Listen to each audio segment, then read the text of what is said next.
ഉൽപ്പത്തി അധ്യായം 19. സോദോമിൻ്റെ പാപം. വൈകുന്നേരമായപ്പോൾ ആ 2 ദൂതന്മാർ സോദോമിൽ ചെന്നു. ലോത്ത് നഗരവാതിൽക്കൽ ഇരിക്കുകയായിരുന്നു. അവരെ കണ്ടപ്പോൾ ലോത്ത് അവരെ എതിരേൽക്കാനായി എഴുന്നേറ്റ് ചെന്ന് നിലംപറ്റെ താണു വണങ്ങി. അവൻ പറഞ്ഞു, യജമാനന്മാരെ, ദാസൻ്റെ വീട്ടിലേക്ക് വന്നാലും കാൽ കഴുകി രാത്രി ഇവിടെ തങ്ങുക, രാവിലെ എഴുന്നേറ്റ് യാത്ര തുടരാം. അവർ മറുപടി പറഞ്ഞു, വേണ്ട, രാത്രി ഞങ്ങൾ തെരുവിൽ കഴിച്ചുകൊള്ളാം. അവൻ വളരെ നിർബന്ധിച്ചപ്പോൾ അവർ അവൻ്റെ വീട്ടിലേക്ക് പോയി. അവൻ അവർക്കൊരു വിരുന്നൊരുക്കി, പുളിപ്പില്ലാത്ത അപ്പവും ഉണ്ടാക്കി. അവർ അത് ഭക്ഷിച്ചു. അവർ കിടക്കും മുൻപേ സോദോം നഗരത്തിൻ്റെ എല്ലാ ഭാഗത്തു നിന്നും യുവാക്കന്മാർ മുതൽ വൃദ്ധന്മാർ വരെയുള്ള എല്ലാവരും വന്ന് വീട് വളഞ്ഞു. അവർ ലോത്തിനെ വിളിച്ചു പറഞ്ഞു, രാത്രി നിന്റെ അടുക്കൽ വന്നവരെവിടെ? ഞങ്ങൾക്ക് അവരുമായി സുഖഭോഗങ്ങളിൽ ഏർപ്പെടേണ്ടതിന് അവരെ പുറത്തു കൊണ്ടുവരിക. ലോത്ത് പുറത്തിറങ്ങി കതകടച്ചിട്ട് അവരുടെ അടുത്തേക്ക് ചെന്നു. അവൻ പറഞ്ഞു, സഹോദരരെ, ഇത്തരം മ്ലേച്ഛത കാട്ടരുതെന്ന് ഞാൻ നിങ്ങളോട് യാചിക്കുന്നു. പുരുഷസ്പർശനമേൽക്കാത്ത 2 പെൺമക്കൾ എനിക്കുണ്ട്. അവരെ നിങ്ങൾക്ക് വിട്ടുതരാം. ഇഷ്ടം പോലെ അവരോട് ചെയ്തു കൊള്ളുക. പക്ഷേ ഈ പുരുഷന്മാരെ മാത്രം ഒന്നും ചെയ്യരുത്. എന്തെന്നാൽ അവർ എൻ്റെ അതിഥികളാണ്. മാറി നിൽക്കൂ. അവർ അട്ടഹസിച്ചു. പരദേശിയായി വന്നവൻ ന്യായം വിധിക്കുവാൻ ഒരുങ്ങുന്നു. അവരോടെന്നതിനേക്കാൾ മോശമായി നിന്നോടും ഞങ്ങൾ പെരുമാറും. അവർ ലോത്തിനെ ശക്തിയായി തള്ളിമാറ്റി വാതിൽ തല്ലിപ്പൊളിക്കാൻ ചെന്നു. പക്ഷേ ലോത്തിൻ്റെ അതിഥികൾ കൈനീട്ടി അവനെ വലിച്ച് വീട്ടിനുള്ളിലാക്കിയിട്ട് വാതിലടച്ചു. വാതിൽക്കൽ ഉണ്ടായിരുന്ന എല്ലാവരെയും അവർ അന്ധരാക്കി. അവർ വാതിൽ തപ്പിത്തടഞ്ഞ് വലഞ്ഞു. ലോത്ത് സോദോം വിടുന്നു. ആ 2 പേർ ലോത്തിനോട് പറഞ്ഞു, ഇവരെ കൂടാതെ നിനക്ക് ആരെങ്കിലും ഇവിടെയുണ്ടോ?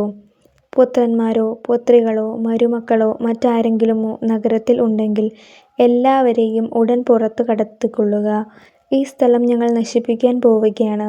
ഇവിടുത്തെ ജനങ്ങൾക്കെതിരെ രൂക്ഷമായ നിലവിളി കർത്താവിൻ്റെ മുൻപിലെത്തിയിരിക്കുന്നു. ഇവിടം നശിപ്പിക്കാൻ കർത്താവ് ഞങ്ങളെ അയച്ചിരിക്കുകയാണ്. ഉടനെ ലോത്ത് തൻ്റെ പുത്രിമാരെ വിവാഹം ചെയ്യാനിരുന്നവരുടെ അടുത്ത് ചെന്ന് പറഞ്ഞു, എഴുന്നേറ്റ് ഉടനെ സ്ഥലം വിട്ടു പോവുക. കർത്താവ് ഈ നഗരം നശിപ്പിക്കാൻ പോവുകയാണ്. എന്നാൽ അവൻ തമാശ പറയുകയാണ് എന്നത്രേ അവർക്ക് തോന്നിയത്. നേരം പുലർന്നപ്പോൾ ദൂതന്മാർ ലോത്തിനോട് പറഞ്ഞു, എഴുന്നേറ്റ് ഭാര്യയെയും പെൺമക്കൾ 2 പേരെയും കൂട്ടി വേഗം പുറപ്പെടുക. അല്ലെങ്കിൽ നഗരത്തോടൊപ്പം നിങ്ങളും നശിച്ചു പോകും. എന്നാൽ അവൻ മടിച്ചു നിന്നു.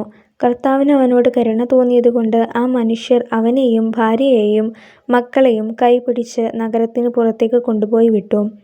അവരെ പുറത്ത് കൊണ്ടുചെന്ന് വിട്ടതിനു ശേഷം അവരിൽ ഒരുവൻ പറഞ്ഞു, ജീവൻ വേണമെങ്കിൽ ഓടിപ്പോവുക, പിന്തിരിഞ്ഞു നോക്കരുത്, താഴ്വരയിലെങ്ങും തങ്ങുകയുമരുത്. മലമുകളിലേക്ക് ഓടി രക്ഷപ്പെടുക, അല്ലെങ്കിൽ നിങ്ങൾ വെന്തു നശിക്കും. ലോത്ത് പറഞ്ഞു, യജമാനനെ, അങ്ങനെ പറയരുതേ. ഞാൻ അങ്ങയുടെ പ്രീതിക്ക് പാത്രമായല്ലോ. എൻ്റെ ജീവൻ രക്ഷിക്കുന്നതിൽ അവിടുന്ന് വലിയ കാരുണ്യമാണ് കാണിച്ചിരിക്കുന്നത്. എന്നാൽ മലയിൽ ഓടിക്കയറി രക്ഷപ്പെടാൻ എനിക്ക് വയ്യ. അപകടം എന്നെ പിടികൂടി ഞാൻ മരിച്ചേക്കുമെന്ന് ഭയപ്പെടുന്നു. ഇതാ ആ കാണുന്ന പട്ടണം ഓടി രക്ഷപ്പെടാവുന്നത്ര അടുത്താണ്, ചെറുതുമാണ്. ഞാൻ അങ്ങോട്ടോടി രക്ഷപ്പെട്ടുകൊള്ളട്ടെ. അത് ചെറുതാണല്ലോ, അങ്ങനെ എനിക്ക് ജീവൻ രക്ഷിക്കാം. അവൻ പറഞ്ഞു, ശരി, അക്കാര്യവും ഞാൻ സ്വീകരിച്ചിരിക്കുന്നു. നീ പറഞ്ഞ പട്ടണത്തെ ഞാൻ നശിപ്പിക്കുകയില്ല. വേഗമാകട്ടെ, അങ്ങോട്ടോടി രക്ഷപ്പെടുക. നീ അവിടെ എത്തും വരെ എനിക്കൊന്നും ചെയ്യാനാവില്ല. ആ പട്ടണത്തിന് സോവാർ എന്നു പേരുണ്ടായി. സോദോം ഗൊമോറ നശിക്കുന്നു. ലോത്ത് സോവാറിലെത്തിയപ്പോൾ സൂര്യൻ ഉദിച്ചു കഴിഞ്ഞിരുന്നു.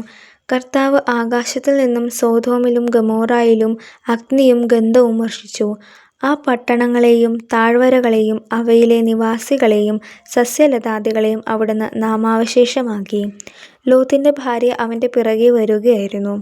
അവൾ പിന്തിരിഞ്ഞു നോക്കിയതുകൊണ്ട് ഒരു ഉപ്പുതൂണായി തീർന്നു. അബ്രാഹാം അതിരാവിലെ എഴുന്നേറ്റ് താൻ കർത്താവിൻ്റെ മുൻപിൽ നിന്ന സ്ഥലത്തേക്ക് ചെന്നു. അവൻ സോദോമിലും ഗൊമോറായ്ക്കും താഴ്വര പ്രദേശങ്ങൾക്കും നേരെ നോക്കി. തീച്ചൂളയിൽ നിന്നെന്ന പോലെ ആ പ്രദേശത്തിൽ നിന്നെല്ലാം പുക പൊങ്ങുന്നത് കണ്ടു.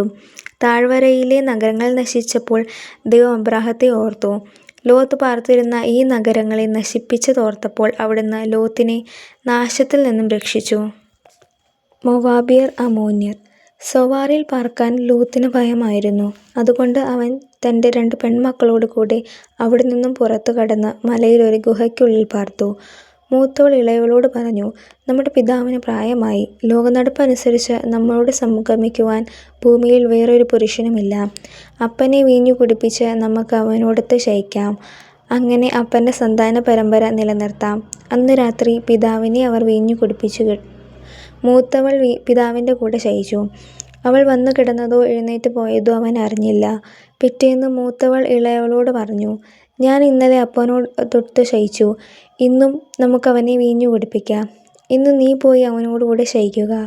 അങ്ങനെ അപ്പൻ്റെ സന്താന പരമ്പര നമുക്ക് നിലനിർത്താം. അന്നു രാത്രിയിലും അവർ പിതാവിനെ വീഞ്ഞു കുടിപ്പിച്ചു. ഇളയവൾ അവനോടൊത്ത് ശയിച്ചു. അവൾ വന്നു കിടന്നതോ എഴുന്നേറ്റ് പോയതോ അവൻ അറിഞ്ഞില്ല. അങ്ങനെ ലോത്തിന്റെ 2 പുത്രിമാരും തങ്ങളുടെ പിതാവിൽ നിന്നും ഗർഭിണികളായി. മൂത്തവൾക്ക് ഒരു മകൻ ജനിച്ചു. മോവാബ് എന്ന് അവന് പേരിട്ടു. ഇന്നുവരെ ഉണ്ടായിട്ടുള്ള മോവാബ്യരുടെ എല്ലാം പിതാവാണവൻ. ഇളയവൾക്ക് ഒരു മകൻ ജനിച്ചു. ബെൻ അമ്മി എന്ന് അവന് പേരിട്ടു. ഇന്നുവരെ ഉണ്ടായിട്ടുള്ള അമ്മോന്യരുടെ എല്ലാം പിതാവാണവൻ.